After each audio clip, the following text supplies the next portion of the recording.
تیری نسبت نے سواری میری زندگی، تیری نسبت نہ ہوتی تو سگے دنیا ہوتا۔ ہم بھی دنیا کے کتے ہوتے، ہمارے ہاتھوں میں بھی کشکول ہوتے، دنیا داروں سے بھیک مانگتے ہوتے، لیکن ہمارا یہ اعزاز ہے ہم نے جب بھی بھیک مانگی ہے گنبد خضرا کے مکین سے مانگی۔ آج بھی اگر روشنی مانگ رہے ہیں تو اسی در سے مانگ رہے ہیں، ہمیں اور کہیں سے کچھ نہیں مل سکتا۔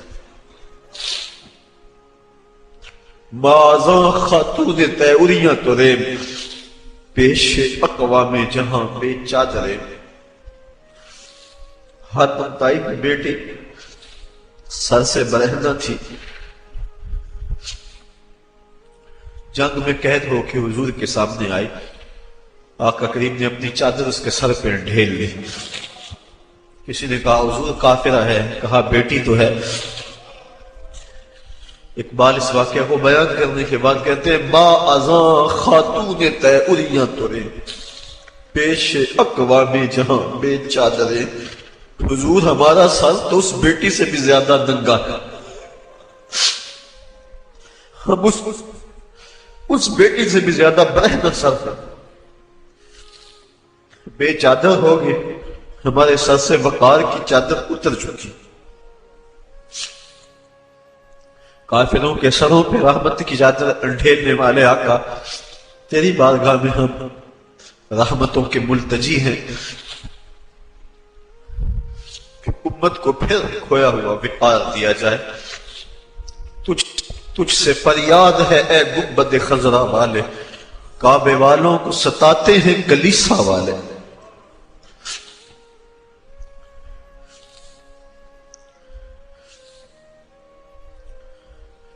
ہم بالکل خالی ہو گئے، ہمارے سر ننگے ہو گئے۔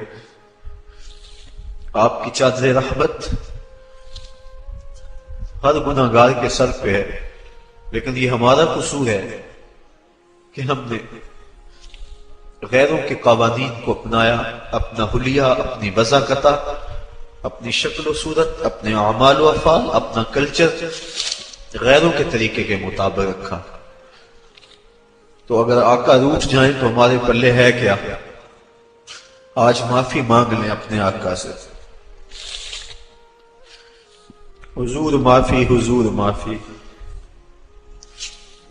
حضور معافی، حضور معافی۔ تو سانسی ڈکیا جنہ کما تھی، حضور جی میں او کر گیا ہوں۔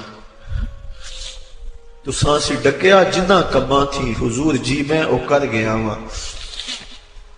گناہاں دی دل دل دے اندر گل میں تیکر اتر گیا ہوں۔ تو ہاڑے حکماں تو چھڑ کے آقا میں جیدہ کتھے مر گیا ہوں۔ حضور معافی، حضور معافی۔ چھوڑ کے آپ کا دامن رحمت آقا ہم سے بھول ہوئی، کھو دی اپنی قدر و قیمت آقا ہم سے بھول ہوئی۔ بن گئے سیموں زر کے بندے، تن کے اجلے من کے گندے، لٹ گئی ہم سے فقر کی دولت آقا ہم سے بھول ہوئی۔ دیکھ ہماری آنکھ مچولی، اپنے سینے اپنی گولی، بھول گئے ہم درس اخوت آقا ہم سے بھول ہوئی۔ دنیا کے ٹھکرائے ہوئے ہیں، تیرے در پہ آئے ہوئے ہیں، کھول دے ہم پہ باب رحمت آقا ہم سے بھول ہوئی۔ کہہ دو آقا کو، آقا ہم سے کہو نا۔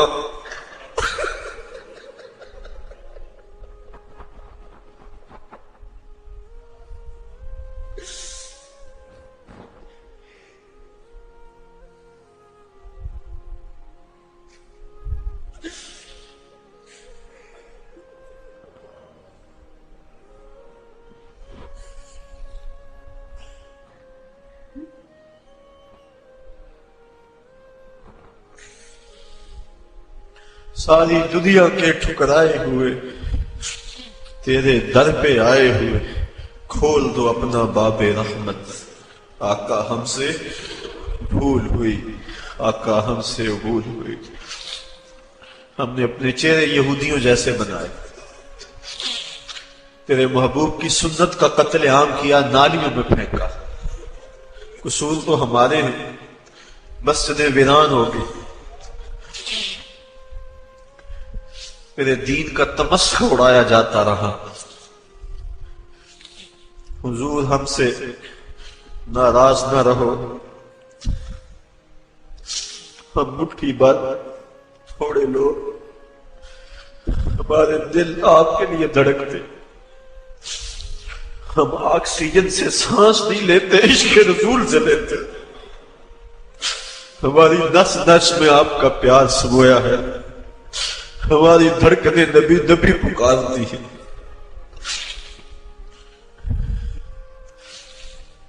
ہم سے راضی ہو جائیے. یہ وطن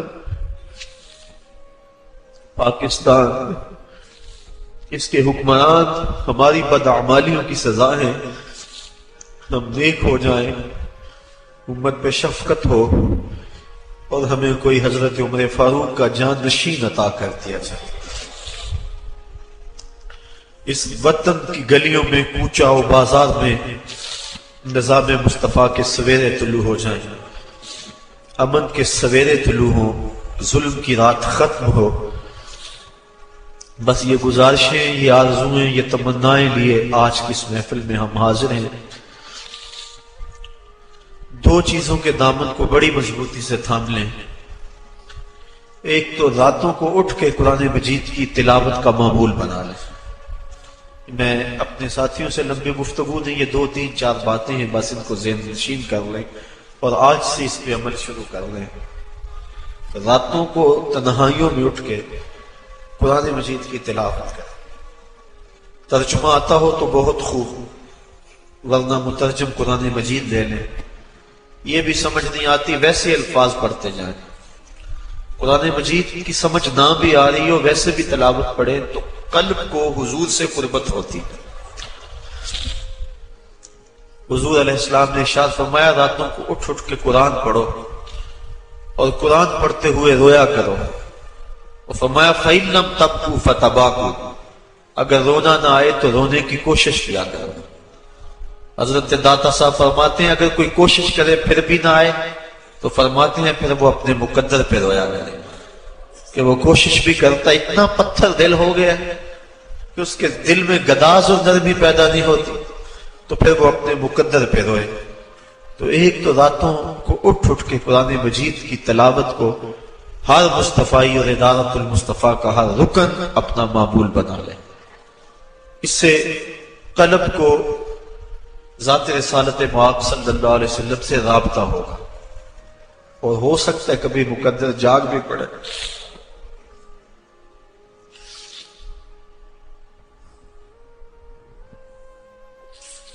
کہاں میں کہاں نکہتے گل، باد صبا تیری مہربانی.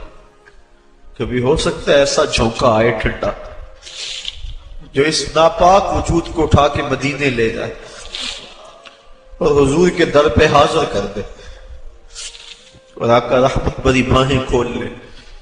تو یہ ایک معمول بنائیں، راتوں کو اٹھ کے تلاوت ضرور کریں اور حضور علیہ السلام کی نعت یہ اپنا معمول بنا لیں. حضرت حسان بن ثابت کا لکھا ہوا کلام ہے یاد کر گئے، قصیدہ بردہ شریف یاد کر گئے. اور آج ہی میں دوپہر کو سوچ رہا تھا کہ یہ پہلے مجھے خیال آیا ہوتا تو میں اس کو لکھوا کے فوٹو کاپیاں کروا کے آج تقسیم بھی کر لیتا. حضرت ام معبد نے رضی اللہ تعالی عنہا نے حضور کا حلیہ بیان کیا ہے. ہزاروں شاعریاں اور نثریں اس کی ایک ایک جملے پہ قربان. وہ لے لیں، ہم کوشش کریں گے یہاں سے چھپ جائے. وہ حضور کا حلیہ ایک مرتبہ رات کو پڑھ لیا کرو. جو ساتھی نماز نہیں پڑھتے یہ تو بہت بڑی بدبختی ہے. آج کے بعد اس مجلس میں آنے والا کوئی شخص بھی بے نماز نہ رہے. یہ اپنے رب سے وعدہ کریں. میرے سے کیا وعدہ ہے، میرا حکم تو نہیں ہے، یہ تو رب کا حکم ہے. اور ایک بار نہیں 750 مرتبہ دیا گیا۔ جن کے چہرے داڑھی شریف کے نور سے محروم ہیں وہ اپنے چہروں پہ نور کی یہ جو جھالر ہے اللہ کے محبوب کی سنت ہے، حضور سے سونا چہرہ کس کا ہو سکتا ہے؟ اگر داڑھی چہرے کو بدنما بناتی تو پھر اللہ اپنے محبوب کو یہ داڑھی کیوں عطا کرتا؟ سجائیں جن کی داڑیاں پوری نہیں ہیں سنت کے مطابق، وہ 4 اگل کم از کم پوری کریں۔ امامے کے ساتھ پڑھے ہوئے 2 رکعتیں امامے کے بغیر پڑھی ہوئی 70 رکعتوں کے برابر ہے۔ یہ کتنی فضیلت ہے، کم از کم جمعۃ المبارک کو باندھ لیں۔ یہ ہمارا اسلامی کلچر ہے، یہ اسلامی تہذیب ہماری، اس وقت اسلامی کلچر کو مٹانے کے لیے کوشش کی جا رہی ہے، اس لیے ہم اس کا احیاء کریں گے اور پوری قوت کے ساتھ جو ہے مزاحمت کریں گے، اور ہم اپنے عمل سے اسلامی کلچر کی بلندی اور فروغ کا وعدہ کرتے ہیں اپنے عمل سے۔ اور سر پہ پگڑی ہو، سنت سجی ہو اور انسان نظر جھکا کے بازار سے گزر جائے، یہ بھی ایک تبلیغ ہے۔ نہ کچھ کہے نہ تبلیغ کرے، حلیہ یہ ایک تبلیغ ہے۔ امام محمد بن حسن شیبانی جب سر پہ سفید امامہ، سنت کا جامہ، گھوڑے پہ سوار اور بصرہ آئے، یہودی سائی جو مناظرے کے لیے تیار تھے، جب انہوں نے امام محمد کے چمکتے ہوئے چہرے کو دیکھا، حضور کی سنت کا یہ پیکر دیکھا، تو جو مناظر تھا اس نے کلمہ پڑھنا شروع کر دی۔ تو مسلمانوں نے کہا تم مناظرہ کرنے آئے تھے اور تم کلمہ پڑھ رہے ہو؟ تو اس نے جواباً کہا میں جب مسلمانوں کے امام محمد کو دیکھا، ان کے چمکتے ہوئے چہرے، روشن پیشانی، سر پہ امامہ، سنت کا جامہ دیکھا، تو میں نے کہا مسلمانوں کا چھوٹا محمد اتنی شان والا ہے، بڑا محمد کیسا ہوگا؟ یہ شان ہے خدمتگاروں کی۔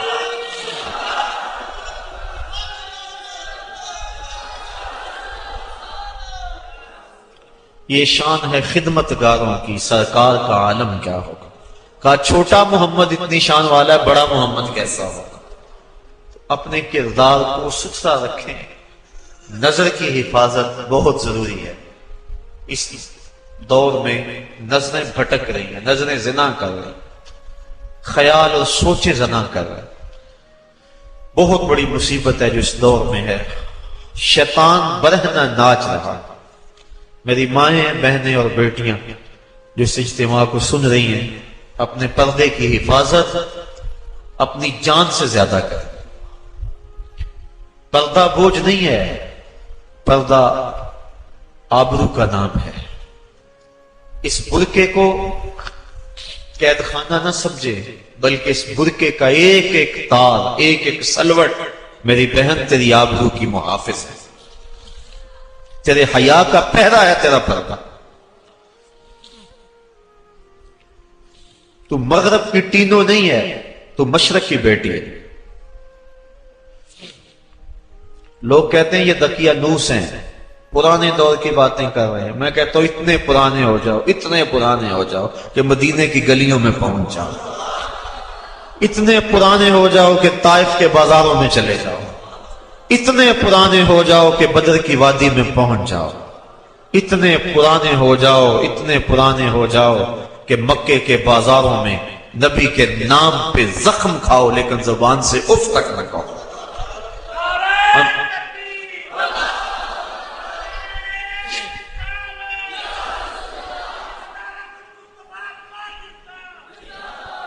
ہمیں اس دقیانوسی پہ ناز ہے، اس دقیانوسی پہ ناز ہے۔ تمہاری روشن خیالی تمہیں وائٹ ہاؤس تک پہنچاتی ہے، اور ہماری دقیانوسی ہمیں محمد عربی کے حجرے تک پہنچاتی ہے۔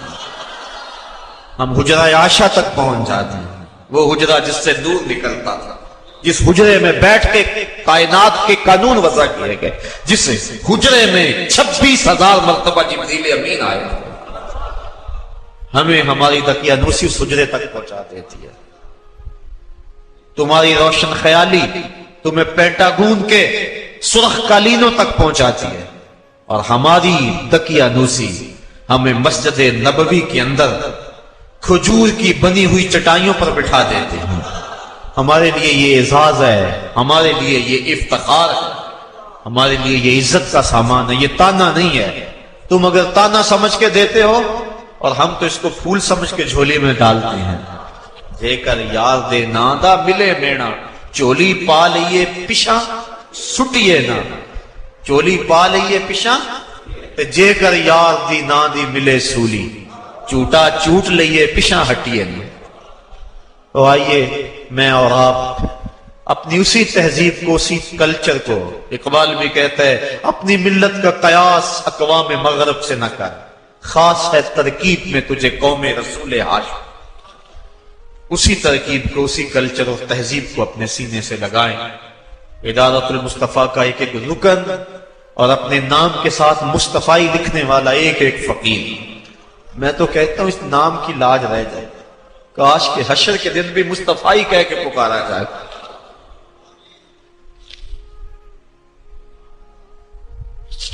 ہمیں سو ناز ہے اس پر کہ ہم تیرے ہی منگتے ہیں، ہمیں سو ناز ہے اس پر کہ ہم تیرے ہی منگتے ہیں، کوئی در بھی تیرے در کے سوا ہم نے نہیں دیکھا، کوئی در بھی تیرے در کے سوا ہم نے نہیں دیکھا۔ میں کھو جاؤں حشر کی بھیڑ میں تو آپ فرمائیں، ہمارے در کا ساکب تھا گدا ہم نے نہیں دیکھا۔ کاش کہ اس نام سے آواز پڑ جائے، یہی ہماری کامیابیوں کی ضمانت ہوگی، یہی ہمارے لیے بامرادی کی ضمانت ہوگی۔ اللہ تعالیٰ جل شانہ آپ سب کو سلامت رکھے، آپ کو اپنی امان اور حفاظت میں رکھے۔ دور و نزدیک سے آئے ہیں، ہر جمعۃ المبارک کو آتے ہیں، ہر پیر کی حاضری ہوتی ہے، ذکر کی محفل سجتی ہے، دور کی مجلس ہوتی ہے، کیسی رونق ہے۔ پچھلے دن بیرون ملک گئے ہوئے ایک ساتھی کا فون آیا تو میں نے پوچھا سناؤ کیا حال ہے؟ کہتے سارا ٹھیک ہے، لیکن جب جمعہ آتا ہے اور پیر کا دن آتا ہے اس دن دل تڑپتا ہے۔ اور میں نے کہا تم جہاں بھی ہو تمہارا دل تو ادھر ہی ہے۔ تو یہ کیسی رونق ہے، کیسا ذوق ہے، کیسی جو ہے وہ ایک لذت ہے جو اللہ نے عطا فرمائی ہے۔ میں کدے میں آنے والوں میں کدا مت چھوڑنا، میں کدے میں آنے والوں میں کدا مت چھوڑنا، جینے مرنے کا مزہ کچھ ہے تو میں خانے میں ہے۔ زندگی کی حقیقت اس پیمانے میں، ورنہ کیا ہے زندگی میں؟ جھوٹ، دجل و فریب، تکبر، بخل، ایک دوسرے کو نیچا دکھانے کی کوشش، دولت کے انبار اکٹھا کرنے کے لیے جد و جہد، تگ و تاز، کیا ہے؟ ہر وقت چغلی، غیبت۔ تو جب انسان ایسی مجالس سے دور میں آتا ہے، سر جھکا ہے اور کیا کہتے ہیں؟ اللہ، کیسی کیفیت آ رہی ہوتی ہے۔ میں نے ایک روایت میں پڑھا ہے جب کوئی بندہ سالک اللہ کہتا ہے، اللہ تعالیٰ اس کی طرف نظر رحمت سے دیکھتا ہے، اور جب اللہ کسی بندے کی طرف نظر رحمت سے دیکھے اس کے 70 گناہ جل کے راکھ ہو جاتے ہیں۔ یہ اس کی کرم نوازیاں ہیں۔ تو یہ جمعۃ المبارک، یہ پیر کا اجتماع، آنا جانا، کیسی کیفیات ہیں، کیسی لذتیں ہیں۔ اللہ آپ کو سلامت رکھے۔ ہمارے بچھڑے ہوئے پیر بھائی جو اس دنیا سے چلے گئے، آج ان کی قبریں ہماری دعاؤں کی راہیں تک رہی ہوں گی۔ نماز ظہر سے قبل قرآن خوانی ہوئی، ہمارے ان جملہ ساتھیوں کے لیے جو ہمارے اندر ان مجالس میں موجود ہوتے تھے، آج وہ موجود نہیں ہے۔ ان سب کے لیے اللہ کی بارگاہ میں بسمی میں قلب دعا کہ اللہ ان کی مغفرت فرمائے۔